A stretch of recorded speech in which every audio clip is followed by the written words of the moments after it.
Hey guys, Metal Jesus here, and today we're going to take a look at some classic arcade games that got modern updates or remakes. I got a stack of them here, so let's take a look.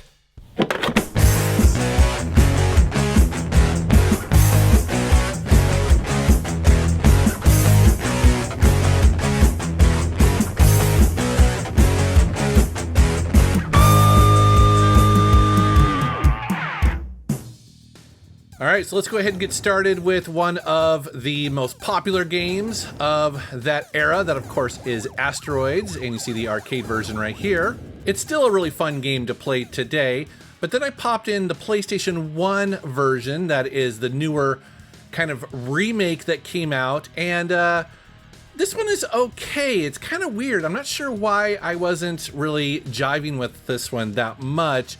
I guess it feels a little bit on the sluggish side, and it's also a little claustrophobic. I don't know why it feels that way, but I wasn't having as much of a good time with this. But then I popped in a copy of Asteroids Hyper 64 on the Nintendo 64, and I was having a much better time.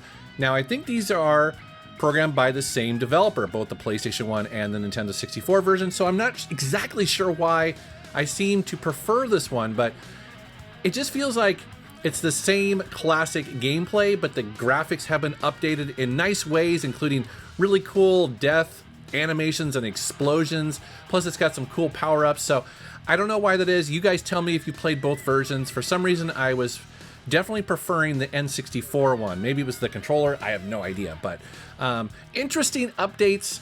Like I said, I lean more towards Hyper 64. Next up is Paperboy, and you see the original version here. Now, I still marvel at how high-res this game looks even today. It's a brilliant-looking game. But when they brought it over to the N64, as you see here, it's a complete remake of that arcade classic, and honestly, it plays really well. It's a very faithful version of that, just in complete 3D. And they use that 3D to great effect here, because instead of just being a straight line like the original one, well, as you see here, it twists and turns around the neighborhood in a very cool and fun way. It definitely mixes the original gameplay up, but again, yet keeps what made the original so great, which was delivering papers as well as trying to avoid crashes. You have all those little extra touches too, like trying to break up a fight or knock somebody down who's trying to break into a house. All that fun stuff is still there. And it controls really well. That was definitely one of my concerns when I first checked it out. But yeah, it's just a really fun, enjoyable game. Now, it's not the best looking game because this is an early 3D title. So you do have to kind of be okay with that. But if you like Paperboy, it's cool. And by the way, I think this was supposed to come out on the PlayStation 1, but I guess it got canceled. So this would be the version you would want to check out. Next up is Spy Hunter, and the original is one of my all-time favorites in the arcade. Definitely a really difficult game to play, and kind of difficult to play when you emulate it today, because the original had actually an analog gas pedal, so you do have to be aware that it's easy to crash if you go back and play the arcade version. But it got a surprisingly awesome update into 3D when it came to the PlayStation 2 and the Xbox. Now you see the Xbox version here, and it's cool because they basically took all the things that made the original great, which was obviously inspired by James Bond. So you have these cars with weapons and abilities, and then you can change from a car to a motorcycle to a boat, and it's all in this remake. It's very cool. However, going back and playing this game today is a little bit on the rough side for me because, well, I remember enjoying it way more when this first came out, but going back today, it's pretty clunky to get into. Well, for one, there is no real tutorial to speak of in the first game. And the level design is pretty punishing and unforgiving because there'll be blind turns where there's no indication of what you're supposed to do. So what you end up doing with this game is kind of playing through it to learn what you're supposed to do and what your targets are, and then failing a couple times, and then you'll go back and replay those levels, and you'll eventually get through it. And I think that's what I did when I first played it. Now, I feel that they took that feedback and criticism from the first game and really applied it to the second game. So here you see Spy Hunter 2 on the original Xbox, and this game is much better in many ways. It has a full tutorial, which is really nice because Sometimes you don't have the manual, right? It also has slightly improved graphics as well as gameplay and level design. And so going back today, I would probably recommend you pick up Spy Hunter 2 because again, that's the one that I think they just put a little bit more time into and just balanced it much better. All right, here is the original Defender in arcades, a notoriously difficult arcade game that is still a lot of fun today.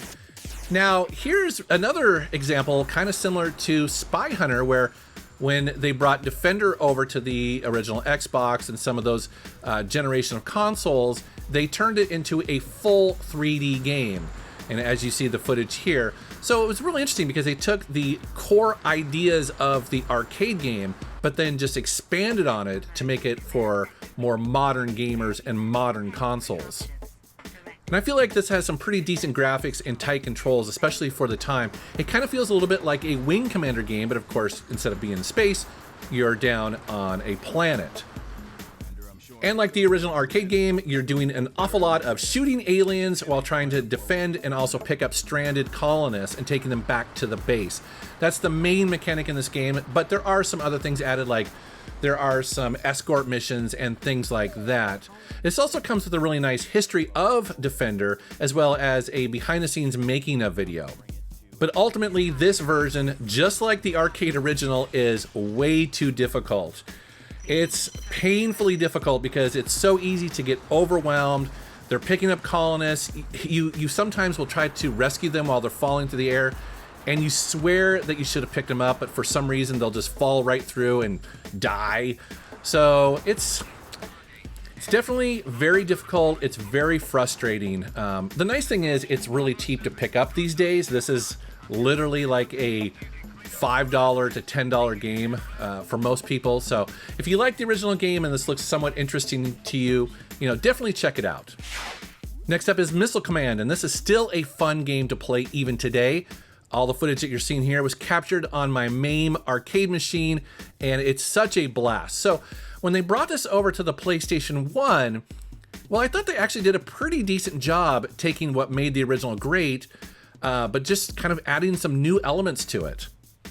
So as you see here, it's very similar in style to the original arcade version, but obviously it's way more colorful. Also, they're using sprites here, so it just looks a little bit more modern. But then also included on the disc is a version that is completely remade to be in 3D, yet it still plays pretty much the same way. Again, just with a little bit more modern graphics, especially for the time. And then recently, Missile Command came out on the Nintendo eShop called Recharge, and you see it here. So this is a nice mix of the original arcade look and feel, as well as amping up the speed as you see here.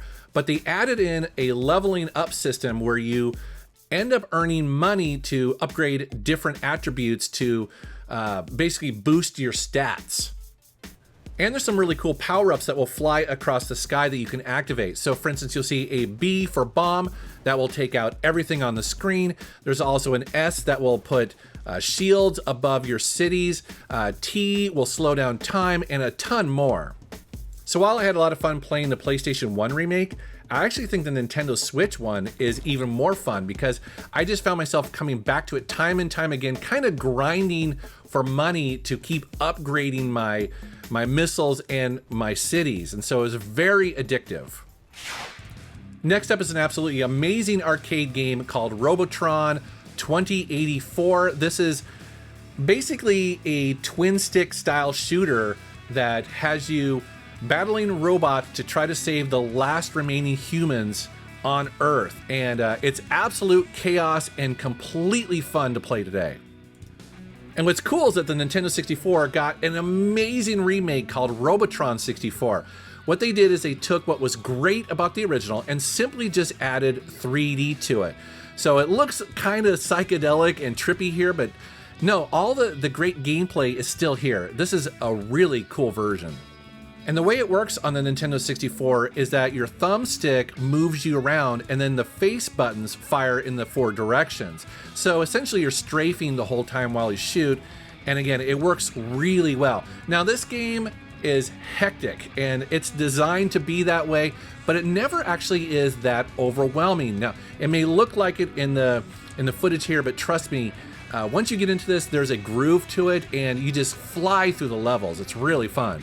Here is Q-Bert rebooted. I'm playing this on the PlayStation 4. So as you can see here, this is a really nice looking update to the original game that plays pretty much the same way. Now, the controls are slightly changed, but I think for the better, because essentially the way it works is that you move the left thumbstick around, and that moves this little reticle here to tell you exactly what direction Q-Bert is going to go. And then you just simply hold down a button and he'll just go that direction. So it seems kind of weird to describe without actually playing it yourself, but it becomes very intuitive very quickly.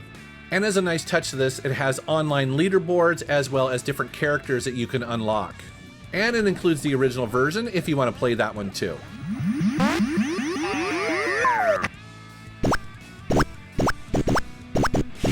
Next up is Burgertime, a game I fondly remember seeing in arcades as a kid. I think it surprised a lot of people when suddenly there was a brand new Burgertime game out on the Nintendo Switch called Burgertime Party. And the gameplay is pretty much the same as the arcade, although I do love how they updated the graphics here. So if you look closely, it almost looks like Cuphead, that sort of hand-drawn retro style. I love that, it looks so cool. And they included a lengthy tutorial in this game to explain how best to play it, as well as some of the strategies involved when dealing with the enemies. And there's some cool mechanics in this game too, like for instance, there are floors and ladders that will crumble as you use them.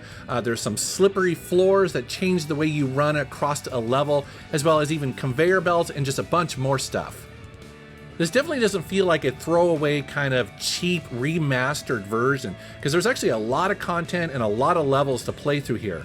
And then you add in the party aspect of it, where you can have up to 4 players on multiple difficulty levels enjoying this game. It's a really cool remake. Going back to the granddaddy of them all, here you see a actual working Pong unit from a YouTuber called Darth Nuno. One of the most simple yet addictive games ever made. Well, it got a remake on the PlayStation 1 that is actually really cool. So obviously they remade the game in 3D, but tried to keep what was great about the original, the simplicity of it, but then just kind of start adding some elements in there. So for instance, you'll get multi-balls, you'll get power-ups, there's distractions that happen in the levels, and each one of them is just a little bit different. So I like how they took the original very simple design of Pong that everyone knows and just added a little bit more to keep it exciting. And similar to that way of thinking is Pac Man. Now, Pac Man, of course, is very simple. Everyone's played this game. But when it came time to do the championship editions that came out originally, I believe for me, I think I first played these on the Xbox 360. And then they've done a couple different versions since then. They took that simple concept of Pac Man eating the pellets, trying to avoid the ghosts, but then just added a little bit more excitement to it, a little bit more strategy to the game. And they just knocked these out of the park. It's actually, to be honest, it's hard for me to go back and play the original Pac-Man games after playing these championship editions, because I love these new versions so much more. They're just that much more interesting. For instance, here I'm playing Championship Edition 2 Plus on the Switch, and you have boss battles. So again, just little things like that. I love the creativity that they threw into these to take that very simple Pac-Man concept, but then just modernize it in a way that doesn't feel cheap or doesn't diminish the original. It just adds to it. By the way, I want to mention a game that doesn't get a lot of love, but is a ton of fun, and you see it here. It is Pac Man Tilt on the 3DS. So this is a 2D physics-based Pac Man game that uses the tilt option on the 3DS. Now, it sounds like it might be gimmicky, but this is actually a really cool game, and I think it only came out on the 3DS. So if you have one, definitely check it out. It's pretty cool.